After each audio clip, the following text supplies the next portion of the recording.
ഇന്നലെ പെയ്ത പുതുമഴ സത്യമംഗലമെന്ന ഈ തമിഴ് നഗരിക്ക് പുതുജീവനാണ് കൊടുത്തിരിക്കുന്നത്. ചുറ്റുമുള്ള നിഗൂഢ വനങ്ങളിൽ നിന്ന് വീശിയെത്തുന്ന കാറ്റിലുമുണ്ട് ചെറുതല്ലാത്ത ഒരു ഈർപ്പ സാമീപ്യം. പിന്നിൽ നെടുനീളെ തല ഉയർത്തി നിൽക്കുന്നത് പശ്ചിമഘട്ടമാണ്. മൂർച്ചയേറിയ ഈ മലത്തുമ്പുകളിലേക്ക് കോവിലുകളിലെ ശംഖനാദം വൈഖരിയായി ഉയരുന്നു. ഉള്ളതെല്ലാം മണ്ണിന് സമ്മാനിച്ച് സ്വച്ഛന്തമായി ഒഴുകുന്ന ഭവാനിപ്പുഴ.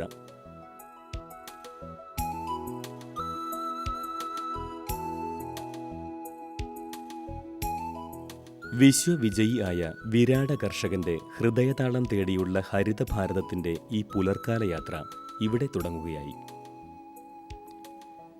കാർഷിക ഭാരതത്തിന് സുവർണ മകുടം തുന്നിച്ചേർക്കുന്നതിൽ സത്യമംഗലത്തെ ജൈവ കർഷകരുടെ പങ്ക് നിസ്സാരമെന്ന് തള്ളിക്കളയാവുന്നതല്ല.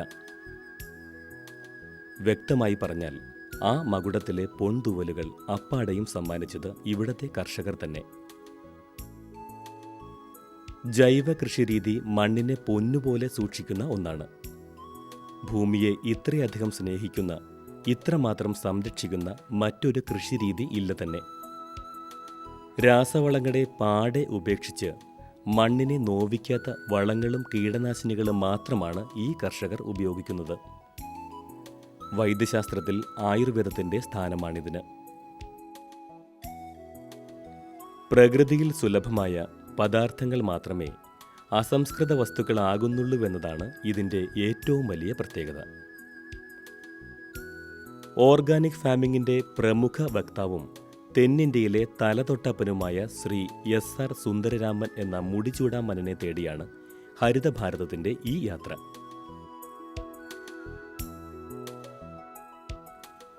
ജൈവ വൈവിധ്യങ്ങൾ നിറഞ്ഞ കൃഷിഭൂമികളെ പിന്നിൽ തള്ളി പവിത്രമായ തിരുമുറ്റത്ത് യാത്ര ചെന്നെത്തുന്നു. അവിടെ ഐശ്വര്യത്തിൻ്റെയും വിശുദ്ധിയുടെയും പ്രതീകമായ കളമെഴുത്ത് പറവകൾക്കും ഉറുമ്പുകൾക്കും ഭക്ഷണമായി തീരുമെന്നതിനാൽ ഈ അരിപ്പൊടി ചിത്രങ്ങൾക്ക് പറയാനുള്ളത് സഹാനുഭൂതിയുടെയും കൈപുണ്യത്തിൻ്റെയും മഹത്തായ ഇതിഹാസങ്ങളാണ്. തമിഴ്നാട്ടിലെ കാർഷിക മേഖലയിൽ ജൈവ വിപ്ലവം പ്രാവർത്തികമാക്കിയതിൽ എസ്.ആർ. സുന്ദരരാമന്റെ പങ്ക് വളരെ വലുതാണ്. ജനിതക വിശുദ്ധിയുള്ള വിത്തുണ്ടാക്കുക, രാസവസ്തു പ്രയോഗമില്ലാതെ വളർത്തിയെടുക്കുക, ഒപ്പം ഭൂമിയെ അതിൻ്റെ യഥാർത്ഥ സന്തുലതയിൽ പരിരക്ഷിക്കുക എന്നിങ്ങനെയുള്ള ദൗത്യങ്ങൾ ഈ കർഷകൻ ഏറ്റെടുത്ത് നടപ്പാക്കി വരുന്നുണ്ട്. തമിഴക ഉഴവർ തൊഴിൽ നുട്പകഴകം എന്ന കാർഷിക സംഘടനയുടെ സ്ഥാപക പ്രസിഡന്റ് കൂടിയാണ് ഇദ്ദേഹം. ഇവരുടേത് ഒരു നിശബ്ദ വിപ്ലവമാണെന്ന് കരുതിയാൽ തെറ്റി. ജൈവ കർഷകരുടെ ഉന്നമനത്തിനായി പ്രവർത്തിക്കുന്ന ഈ സംഘം പഠന ക്ലാസുകളും സെമിനാറുകളും നിരന്തരം നടത്തിവരുന്നുണ്ട്. ഒപ്പം ഒരു മാസികയും ഇവരുടേതായി പുറത്തിറങ്ങുന്നു. ഇതിനൊക്കെ പുറമെ സുന്ദരരാമൻ എന്ന ഈ 62കാരൻ 3 ദിവസം ദൈർഘ്യമുള്ള ക്ലാസുകൾ സ്വന്തം വീട്ടിലും നടത്തിപ്പോരുന്നുണ്ട്. വിദ്യാർത്ഥികൾക്ക് അച്ചടിച്ച പുസ്തകങ്ങൾ സൗജന്യ നിരക്കിൽ വിതരണം ചെയ്യുന്നു. ക്ലാസുകൾക്ക് പണം വാങ്ങാറുമില്ല. ഹരിതഭാരതവും ഈ ക്ലാസുകളിൽ പങ്കെടുക്കുകയുണ്ടായി. സഞ്ചരിക്കുന്ന ഈ സർവ്വവിജ്ഞാന കോശത്തിൻ്റെ നാവിൽ നിന്ന് ഉതിർന്നു വീഴുന്ന പൊന്മുത്തുകൾ പെറുക്കിയെടുക്കുകയെന്ന ലക്ഷ്യത്തോടെ. തലമുറകളായി കൃഷി ജീവിതവൃത്തിയാക്കി കഴിഞ്ഞുവന്ന ഒരു ഇടത്തരം ബ്രാഹ്മണ കുടുംബത്തിലാണ് സുന്ദരരാമൻ ജനിച്ചത്. അദ്ദേഹത്തിൻ്റെ തലമുറയിലെ പലരും നഗരങ്ങളിലേക്ക് താമസം മാറ്റുകയും കൃഷിയിടങ്ങൾ ഇടയ്ക്കിടയ്ക്ക് സന്ദർശിച്ചു പോരുകയും ചെയ്തു. என்னுடைய தந்தை அவருடைய 57வது വയസ്സിൽ ഇറന്നിട്ടാർ. അതായത് സുന്ദരരാമന്റെ അച്ഛൻ 57ാമത്തെ വയസ്സിൽ മരിച്ചു. അമ്മ 4 കുട്ടികളെയും കൊണ്ട് ഫാം ഹൗസിൽ വന്ന് താമസിച്ച് കൃഷി തുടർന്നു. മൂത്ത സഹോദരൻ റാലി ഇന്ത്യയുടെ ജനറൽ മാനേജറാണ്. 2 പെങ്ങന്മാർ താഴെയുണ്ട്. ഇലക്ട്രിക്കൽ ഡിപ്ലോമ എടുത്തിട്ടും 1965 മുതൽ കൃഷി ജോലികളിൽ വ്യാപൃതനാവുകയാണ് ഉണ്ടായത്.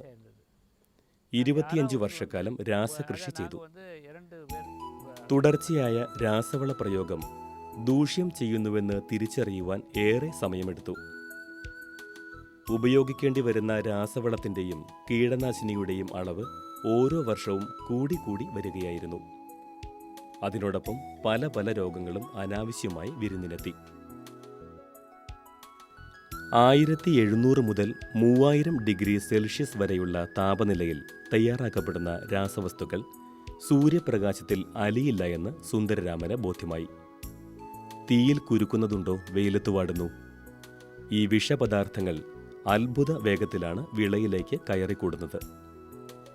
ഒരു റീസൈക്ലിങ്ങിന് വിധേയമായി അടുത്ത വിളയിലും ഈ വിഷം എത്തിച്ചേരുന്നു. ഇതാണ് ആരോഗ്യ പ്രശ്നങ്ങളുടെ മൂലകാരണമെന്ന് സുന്ദരരാമൻ കണ്ടെത്തി. உங்கள் கிரெயினில் இருக்குது, நீங்கள் சாப்பிட்ற காயில் இருக்குது, அப்புறம் வந்து ஃபாடர் க்ராப் எது போடுறீங்களோ அதுலேயும் இருக்குது. ஸோ அப்போ என்னாச்சுங்க, அது வந்து அப்போ ரீசைக்கிளிங்கில் again it comes backs to you. രാസവളങ്ങൾ നമ്മുടെ പാടങ്ങളിൽ എന്തു മാറ്റമാണ് വരുത്തുന്നതെന്ന് സുന്ദരരാമൻ ചോദ്യമെറിയുന്നു. അവ വിളവിൻ്റെ അളവ് 10 മടങ്ങ് കൂട്ടി എന്ന് സ്വയം ഉത്തരവും നൽകുന്നു. പക്ഷേ ചിന്തിക്കേണ്ടത് മറ്റു ചിലവയാണ്. വിള കൂടിയെന്നത് സത്യം. വിളകൾ കൂടുതൽ കയറ്റി അയക്കപ്പെട്ടു. കൃഷിക്ക് അപാരമായ വ്യാവസായിക സ്വഭാവം കൈവന്നു. കർഷകന് നേട്ടങ്ങളൊന്നും ഉണ്ടായില്ലെന്നത് മാത്രം മിച്ചം. കാരണം വിള കൂടിയപ്പോൾ വില കുറഞ്ഞു.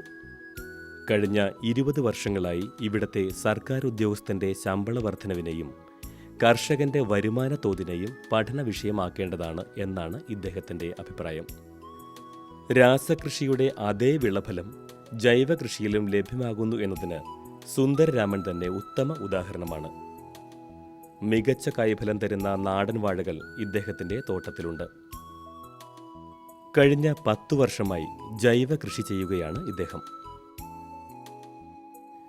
കോഴിവളവും മണ്ണിര കമ്പോസ്റ്റും ഇട്ട് വളർത്തുന്ന തെങ്ങുകളിൽ ധാരാളം കായ്കളുണ്ട്.